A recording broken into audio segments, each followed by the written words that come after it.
In thinking about the strategical location of other bridges, they went back to what influences the bridge. The elements inside the I-5 corridor, where 70% of the traffic was destination or origin, was what influenced the area. The next thing was, well, if this is what influences the bridge at the I-5 freeway, and then you have the bridge at the 205, what's our next step? The step was, how are our bridges? One was that our bridges are in good shape, however, they're over capacity. So the I-5 bridge, which is the Columbia River Crossing Historic Bridge, is structurally sufficient, meets all requirements, has 50 years of sustainable life left at about $3 million a year for maintenance. Since 2000, they have spent $41 million in upgrades. Fixing the lift, $17 million for paint, upgrading the electrical, and doing decking. So this means that the bridge not only is structurally sufficient and meets all requirements, the only problem with it is the amount of capacity and the closeness of the on and off ramps for the amount of capacity. Safety will be met by taking out the additional amount of traffic and placing it in another place.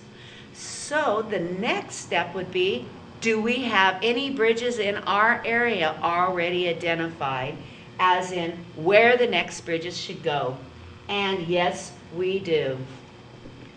We have identified that near the rail bridge would be a very good place in the 2000 Regional Transportation Plan, a arterial bridge, which is found to be too small, but an arterial bridge called the port-to-port connection and one that goes to Highway 30 were already adopted, and therefore a local location environmental impact study is all that is needed to continue forward with providing us with more bridges. It's important to know the history that widening the I-5 freeway will not help, and that the I-5 corridor, which needs to have more capacity, is the width. And this picture here, as it is stated, the I-5 trade corridor in our area starts at I-205 and I-5 in Vancouver, ends here at the Markham Bridge, includes Rivergate, Northgate, and all the way over to 205. This infrastructure that our forefathers put together has provided us with a strong economy, and now we just need to get to these deep water ports. Okay, and so that area that you talked about, the bridge influence area there, is really and truly a jobs and shipping center of Portland. Yes, sir, it is. Jobs, infrastructure, shipping, transcontinental rail lines, international access to the rest of our states. The economy of this area and I-5 affects 17 states, and therefore having the ability to come into our area, drop off goods so that they can go to the Pacific Rim and other places throughout the world is important. Having a transcontinental rail line that is river level base and freeways that are river level base means it's less expensive to ship. Hello again, it's Highwide News, and we're here in our second series talking about the importance of a capacity for the Columbia River crossing that is adequate enough for jobs, the economy, and the environment.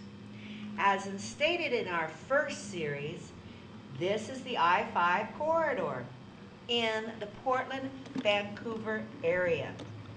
Starts at I-5 and 205 in Vancouver and goes to the Markham Bridge in Oregon. Its western end is at the end of Rivergate in North Portland, and it goes all the way out to 205. That area is the I-5 trade corridor in the Portland-Vancouver metropolitan area.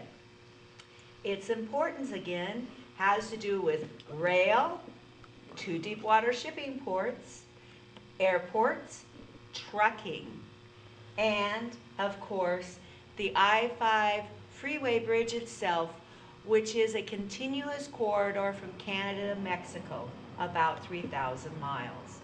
The importance of this has been known for, the importance of this has been known as a transportation hub to the rest of the world and the United States for a very long time. Our forefathers did quite a nice job by putting 2 deep water ports at the Columbia River, and this has provided us with excellent jobs and more opportunity for more business in the future. High-paying jobs. High-paying jobs. One of the problems that we have experienced is, if you look here, this is a comparison chart of cities in the United States and river crossings of similar size to ours. This blue one here that says Portland, Vancouver has the highway bridge to I-5 and 205 and only 1 bridge for our trains. That would be the north-south transcontinental rail line across the Columbia River. If we were to add 2 more bridges, we would still be tied for last place. And yet we're a transportation hub to the nation. This is a picture of the I-5 trade corridor in our area. This important area, such as the Port of Portland here, and the Port of Vancouver and Rivergate, is where the majority of the traffic wants to go, west. The Port of Vancouver is in the middle of a 5-process gateway, adding more jobs. Currently, they have finished 1 of their projects. They are starting the 2nd project and will have 4 more projects of jobs. Rivergate, which is across the Columbia and is here, has 1,000 acres of available building land. That's not infrastructure infill. That is industrial land that is bare and vacant, which means large companies can come in, they can put in many jobs, and not just be small independent infill. The only problem with the Rivergate area and the Port of Vancouver here, and the Port of Portland here,